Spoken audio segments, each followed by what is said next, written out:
Hello friends, I hope आप सभी बहुत अच्छे होंगे।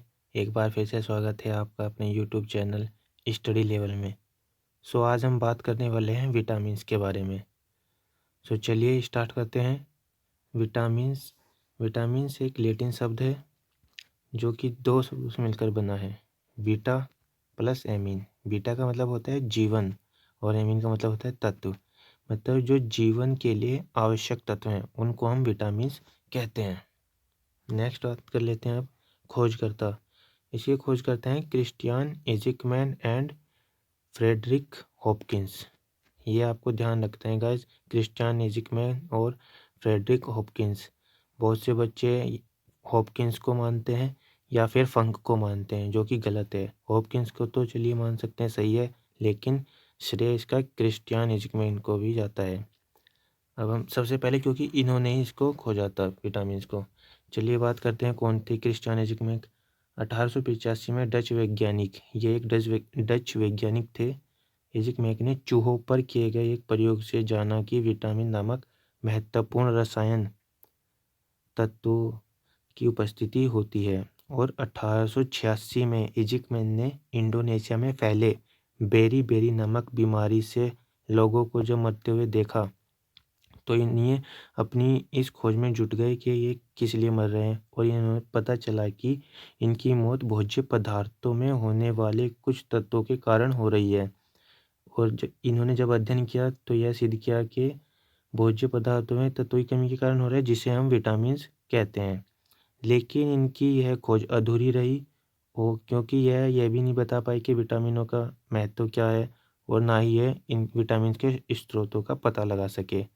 बट बाद में फ्रेडरिक हॉपकिंस ने 1912 में जब खोज की तो इन्हें पता चला कि शरीर के स्वस्थ रहने के लिए निश्चित मात्रा में विटामिनों की आवश्यकता होती है।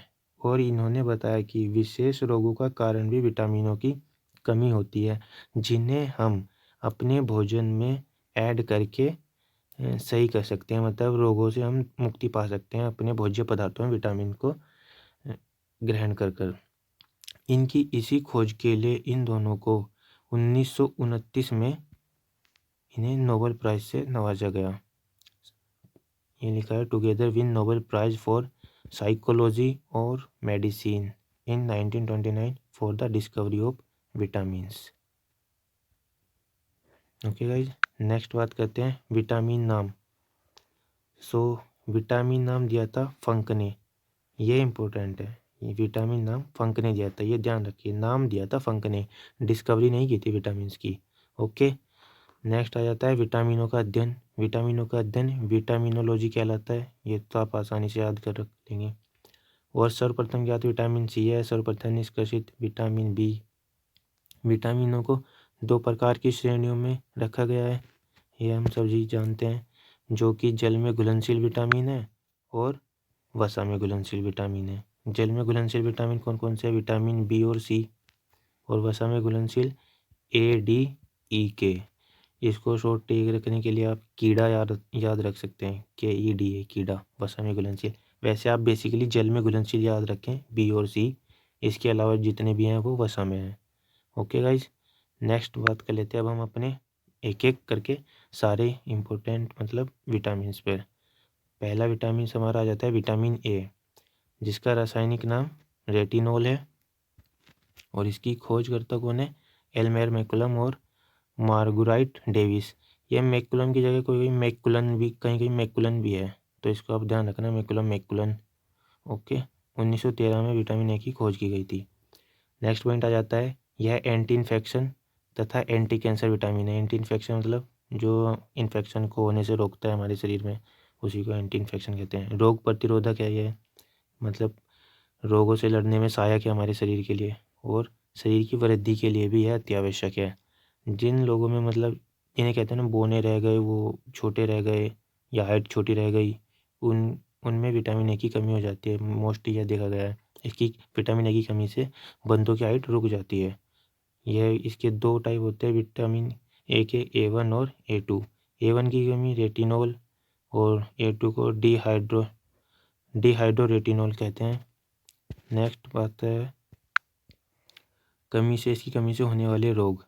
इसकी कमी से रतौंधी या रात्रि रोग, अंधेपन जिसे रात्रि अंधापन कहते हैं, और निक्टोलेपिया, यह वर्ड पूछा जाता है एग्जाम में। निक्टोलेपिया, रतौंधी तो कोई देता नहीं। और नेक्स्ट आ जाता है जीरोफेथेलेमिया, A2 की कमी से होता है बेसिकली है। स्रोत क्या क्या है इसके? गाजर है, मक्खन है, अंडा, दूध, पपीता, आम, पालक और मछली, और गोल्डन राइस। गोल्डन राइस में प्रचुर मात्रा में पाया जाता है विटामिन ए। यह क्वेश्चन पूछा है पेपर में। नेक्स्ट बात कर लेते हैं विटामिन डी की। विटामिन डी का रासायनिक नाम कैल्सीफेरोल। इसकी खोज हुई थी 1922 में हॉपकिंस के द्वारा। इसको हम सनसाइन और एंटी रिकेट्स विटामिन भी कहते हैं। रिकेट्स मतलब सूखा रोग, एंटी रिकेट्स वही होता है। नेक्स्ट पॉइंट आ जाता है इसका, डिहाइड्रोकोलेस्ट्रॉल पदार्थ से विटामिन डी का संश्लेषण जंतु अपनी त्वचा में करते हैं। ये लाइन मोस्ट इम्पोर्टेंट है। 7 डिहाइड्रोकोलेस्ट्रॉल पदार्थ, इसके अपघटन से ही शरीर में विटामिन डी बनता है, ना कि vitamin D direct Surya Kiran से मिलता है। ये ध्यान रखना। बहुत बंदे कह देते हैं कि सूर्य से मिल रहा, ऐसा कुछ नहीं है। डिहाइड्रोकोलेस्ट्रॉल जो होता है उससे मिलता है, मतलब गड्ढे से। इसकी कमी से होने वाले रोग रिकेट्स, सूखा रोग, और ओस्टियोमेलिशिया है। नेक्स्ट, बच्चों के अंगों की अस्थियां मुड़ जाती हैं इसकी कमी से। ओस्टियोमेलिशिया क्या होता है? बेसिकली इसमें होता है जो बोन्स है ना वो सॉफ्ट हो जाती हैं और वीक पड़ जाती हैं। जिसमें बेसिकली होता क्या है कि जो जैसे हमारी बोन्स हैं वो आसानी से ब्रेक हो जाएंगी, मतलब टूट जाएंगी, तो उसी को हम ओस्टियोमेलिशिया कहते हैं। और बच्चों के अंगों की अस्थियां मुड़ जाती हैं, वही है, एक चीज़ ये दोनों। नेक्स्ट बात करते हैं इसके स्रोत क्या क्या हैं। सूर्य की प्रकाश है, मक्खन है, अंडा और दूध है। नेक्स्ट विटामिन हमारा जाता है विटामिन ई। विटामिन ई का रासायनिक नाम है टोकोफेरोल। इसकी खोज 1922 में की गई थी। किसने की थी? हर्बर्ट इवोश के द्वारा 1922 में विटामिन ई की खोज की गई थी। इसको हम ब्यूटी या एंटी स्टेरिलिटी विटामिन भी कहते हैं। अधिक उष्मा से नष्ट हो जाता है, यह अधिक उष्मा से नष्ट हो जाता है, मतलब अगर इसको हम ज़्यादा हीट देंगे तो यह विटामिन नष्ट हो जाता है। इसकी कमी से रोग कौन कौन से होते हैं? अंगघात, एक तो अंगघात हो जाता है, एक गर्भपात, बांझपन और पेशियों का कमज़ोर होना, ये सब इसकी कमी से होने वाले रोग है। स्रोत क्या क्या है इसके? मांस है, गेहूँ है, अंडा है, हरी पत्तेदार सब्जियां हैं, बेसिकली ये सब इसके स्रोत है। नेक्स्ट विटामिन की बात करते हैं हम, विटामिन के, जिसका रासायनिक नाम है फाइलोक्विनोन। 1929 में इस विटामिन की खोज की गई। हेनरी कोल्ट ने इसकी खोज की थी। नेक्स्ट पॉइंट आ जाता है इसका, एंटी हीमोरेजिक विटामिन है ये, और प्रोथ्रोम्बिन के निर्माण के लिए आवश्यक है। हीमोरेजिक बेसिकली क्या होता है कि जो हमारा ब्लड होता है ना, उसकी bleeding also known as a haemorrhagic, मतलब जो हमारे ब्लड बहता रहता है, जैसे हमें चोट लग गई और ब्लड हमारा बह रहा है, उसी को हम हीमोरेजिक कहते हैं। रेगुलर अगर हमारा ब्लड फ्लो हो रहा है, उसका थक्का नहीं जम रहा है, तो उसी को हम हीमोरेजिक कहते हैं। प्रोथ्रोम्बिन के निर्माण के लिए आवश्यक है। अब प्रोथ्रोम्बिन क्या है? प्रोथ्रोम्बिन भी इसी से रिलेटेड है। यह एक प्लाज्मा प्रोटीन होता है प्रोथ्रोम्बिन, और यह हमारे लीवर में प्रोड्यूस होता है और कन्वर्ट हो जाता है, मतलब ये कन्वर्ट होता है थ्रोम्बिन में in the coating of blood. अब थ्रोम्बिन क्या करता है? बेसिकली जैसे हमें चोट लगी तो वो रुधिर का थक्का बना, जहाँ पे चोट लगी वहाँ पे रुधिर का थक्का बना देता है, मतलब ब्लड सेल्स को इकट्ठा एकदम रोक देता है और हमारा खून बहने से रुक जाता है, उसी को हम कहते हैं प्रोथ्रोम्बिन। और बेसिकली यह विटामिन के काम करता है, रुधिर का थक्का बनाने में काम करता है। और अगर इसकी कमी हो जाती है, किसी कमी से होने वाले रोग, तो वही है, रक्त का थक्का नहीं बन पाता है इसकी कमी से। ये बेसिकली इसका वो है। नेक्स्ट बात कर लेते हैं इसके स्रोत की। इसके स्रोत में आ जाता है हरी सब्जियां, गोभी, पालक, सोयाबीन, टमाटर, ये सब इसके स्रोत हैं। और एंटीबायोटिक से नष्ट होता है। जो लोग मतलब डेली एंटीबायोटिक का प्रयोग करते हैं या दवाई खाते हैं, बेसिकली उसमें इस विटामिन की कमी हो जाती है, विटामिन के की। ये आप ध्यान रखना। नेक्स्ट बात करते हैं विटामिन सी। ये हमारे जल में घुलनशील विटामिन शुरू हो गए अब। इसका रासायनिक नाम है स्कॉर्बिक अम्ल। इसकी खोज अल्बर्ट जॉर्जी ने 1928 में की थी। इसको हम एंटी स्कर्वी एंटीवायरल विटामिन कहते हैं। इसकी नेक्स्ट पॉइंट इसके बारे में, हीमोग्लोबिन निर्माण में यह सहायक है, मतलब हमारे हीमोग्लोबिन खून का बनाने में सहायक है ये विटामिन सी। और संयोजी ऊतक के निर्माण में भी यह आवश्यक है। घावों को शीघ्र भरता है, मतलब जैसे हमें चोट लग गई तो उसको जल्दी से जल्दी भरने की कोशिश करता है। विटामिन सी की कमी से चोट हमारी सही हो जाती है जल्दी से जल्दी और उष्मा से नष्ट हो जाता है। एक क्वेश्चन पूछा गया था कि खाना बनाते वक्त कौन सा विटामिन नष्ट हो जाता है, तो विटामिन सी उसमें ऑप्शन था, वहाँ पे लगाना था। बेसिकली इसका यही मतलब है, उष्मा से नष्ट होने वाला विटामिन सी। नेक्स्ट पॉइंट, यह किसी भी मांसाहारी भोजन में नहीं पाया जाता। और एक और इम्पोर्टेंट पॉइंट है, दूध में भी नहीं पाया जाता। ओनली वन विटामिन, मतलब केवल कौन सा विटामिन दूध में नहीं पाया जाता है, विटामिन सी। और ना ही मांस में पाया जाता है। ये दोनों पॉइंट आप ध्यान रखना, मोस्ट इम्पोर्टेंट है ये दोनों पॉइंट। इसकी कमी से रोग स्कर्वी को कहते हैं मसूड़ों से बेसिकली खून आने लगता है स्कर्वी रोग में। स्रोत क्या क्या है इसके, आंवला है, अमरूद, नींबू, टमाटर और संतरा आदि, आलू, पत्ता गोभी, ये सब इसके स्रोत हो गए। नेक्स्ट विटामिन की बात कर लेते हैं, विटामिन बी। विटामिन बी क्या होता है, प्रोटीन के पाचन हेतु आवश्यक होता है। ये विटामिन बी जो है ये प्रोटीन के पाचन हेतु आवश्यक होते हैं, इसीलिए इसे प्रोटीन भी कहते हैं। विटामिन बी को हम प्रोटीन भी कहते हैं। ये क्वेश्चन पूछा जा सकता है कि किस विटामिन को हम प्रोटीन कहते हैं, विटामिन बी को ही हम प्रोटीन भी कहते हैं। और नेक्स्ट आ जाता है विटामिन बी1 की। अब इसके पार्ट की बात कर लेते हैं, कितने प्रकार के होते हैं ये विटामिन बी1 आ गया। इसका रासायनिक नाम है थायमीन। इसकी खोज 1897 में की गई थी। क्रिस्टियन इज़िकमेक ने इसकी खोज की थी, जो विटामिन के खोजकर्ता माने जाते हैं बेसिकली। और नेक्स्ट पॉइंट आ जाता है इसके बारे में, यह पकाने और बेकिंग सोडा से नष्ट हो जाता है पकाने वक्त। इसमें लिखा है क्लियरली। और विटामिन सी भी पकाने वक्त नष्ट हो जाता है, मैंने अभी पीछे आपको बताया। बेकिंग सोडा आप जानती हैं सब, सोडियम बाइकार्बोनेट NaCO3। ये इसका फॉर्मूला पूछ लेता है, बेसिकली क्या होता है NaCO3 इसका फॉर्मूला होता है। और एंटी बेरीबेरी या एंटी न्यूराइटिक विटामिन भी इसी को कहते हैं। पेरिफेरल और तंत्रिका तंत्र आहार नाल को यह विटामिन प्रभावित करता है। ओके गाइस, नेक्स्ट पॉइंट आ जाता है, चावलों को पॉलिश करने पर नष्ट हो जाता है। यह क्वेश्चन पूछा गया है कि चावलों को पॉलिश करने पर कौन सा विटामिन नष्ट हो जाता है, तो विटामिन बी1 चावलों की पॉलिश करने पर नष्ट हो जाता है। ओके गाइस, तो चावलों को पॉलिश करने पर यह विटामिन नष्ट हो जाता है, इसका आप ध्यान रखें। नेक्स्ट था क्या था, एंटी बेरीबेरी बता चुका, पकाने पर और baking soda, sodium bicarbonate NaCO3, खाने का सोडा या बेकिंग सोडा इसी को बोलते हैं, ये आप ध्यान रखना। नेक्स्ट आ जाते हैं कमी से रोग बेरी और कब्ज रिक्स भी होता है। नेक्स्ट आ जाता है इसका, ये इसके स्रोत क्या क्या हैं। इसके स्रोत हैं चावल, गेहूँ, अंडा और मछली। नेक्स्ट विटामिन आ जाता है हमारा विटामिन बी2, जिसका रासायनिक नाम है राइबोफ्लेविन। डिस्कवर इसका 1922 में किया गया था और सिंथेसाइज इसको किया गया था 1935 में। ये ध्यान रखना, सिंथेसाइज किया गया था 1935 में, डिस्कवर नहीं किया गया था।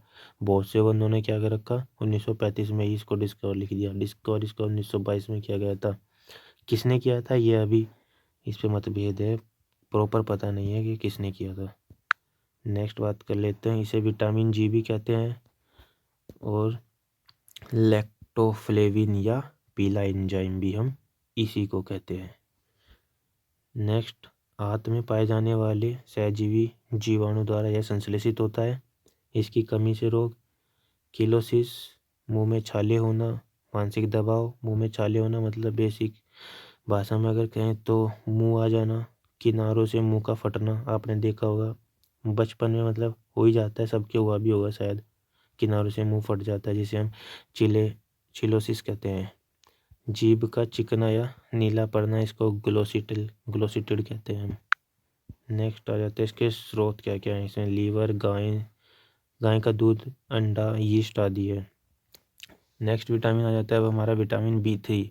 विटामिन B3 का सही नाम नियासिन, और इसको कॉनरेड ने 1936 में इसकी खोज की थी। इसके यीस्ट कारक या फिल्ट्रेट फैक्टर कहा जाता है इसी को, नियासिन को यीस्ट कारक या फिल्ट्रेट फैक्टर। इससे कोएंजाइम का निर्माण होता है। हमारे शरीर में जो कोएंजाइम होते हैं इससे विटामिन B3 से उसका निर्माण होता है। रोग इसकी कमी से कौन कौन से? लकवा, जनन क्षमता में कमी या थकान होना। स्रोत अब यीस्ट, लीवर, दूध, अंडा, मांस आदि इसके स्रोत हैं। नेक्स्ट विटामिन की बात कर लेते हैं अब हम। Vitamin B5। विटामिन B5 का रासायनिक नाम पेंटोथेनिक अम्ल। ये थोड़ा धुंधला हो गया गाइस। रोजर डे विलियम है इसके खोजकर्ता, और RW ट्रसडेल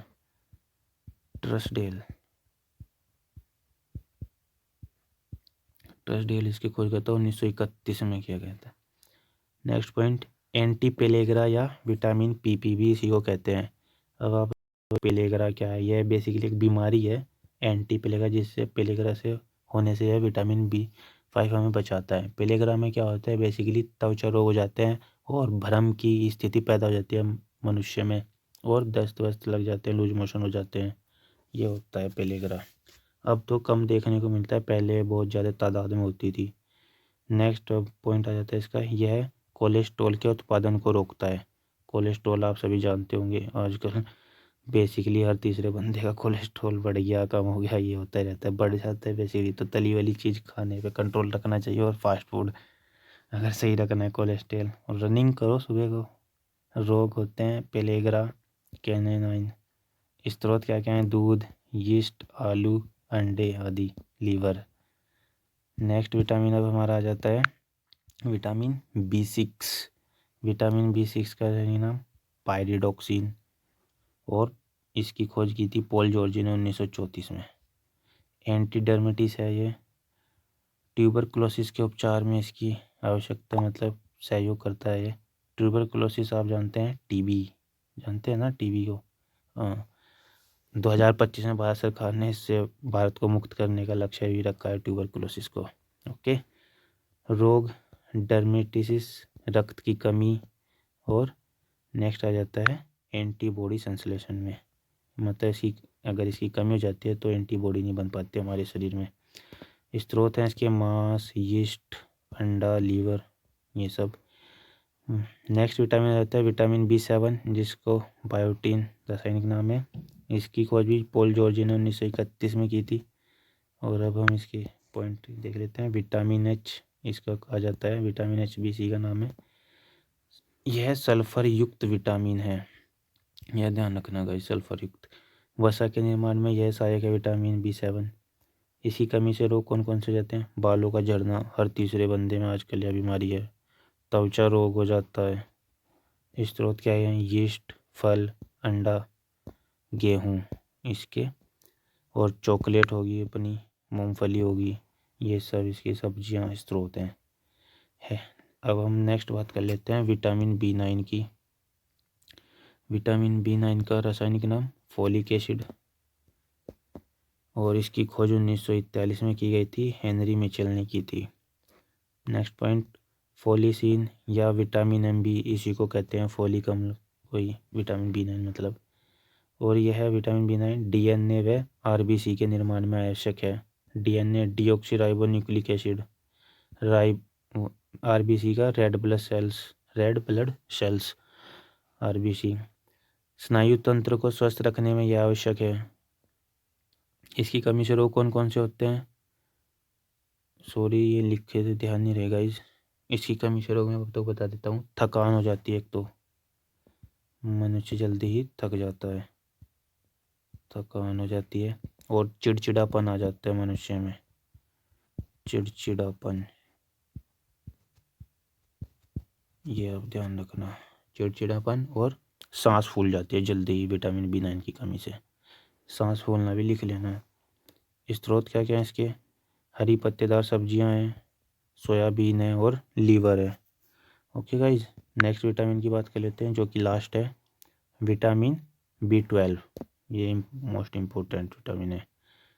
इसका सही नाम साइनोकोबालेमिन है, जिसकी खोज जॉर्ज व्हीपल, जॉर्ज रिचर्ड और विलियम मर्फी ने 1926 में की थी। ये आप ध्यान रखना, 3 बंदों ने इसकी खोज की थी। कोबाल्ट धातु पाई जाती है, केवल एकमात्र विटामिन जिसमें कोबाल्ट धातु पाई जाती है, तो धातु भी पाई जाती है। इसको आप ध्यान से रख सकते हैं, कोबाल्ट धातु किस विटामिन में पाई जाती है, ये इसके नाम से ही पता चल जाएगा, साइनोकोबालेमिन। कोबले, कोबले मतलब कोबाल्ट। ओके, यहाँ से मतलब आप पता कर सकते हैं, कोबले जैसे शब्द आ रहा है ना, तो इससे रिलेट कर लेना कोबाल्ट। ओके गाइस, कोबलेमिन, साइनोकोबालेमिन, इसके रासायनिक नाम से पता कर लेना। कोबाल्ट धातु B12 में पाई जाती है। ये पूछा गया है, मोस्ट इंपोर्टेंट क्वेश्चन है ये। अधिक उष्मा से यह नष्ट हो जाता है, मतलब अगर आप इसको हीट देंगे तो ये नष्ट हो जाएगा।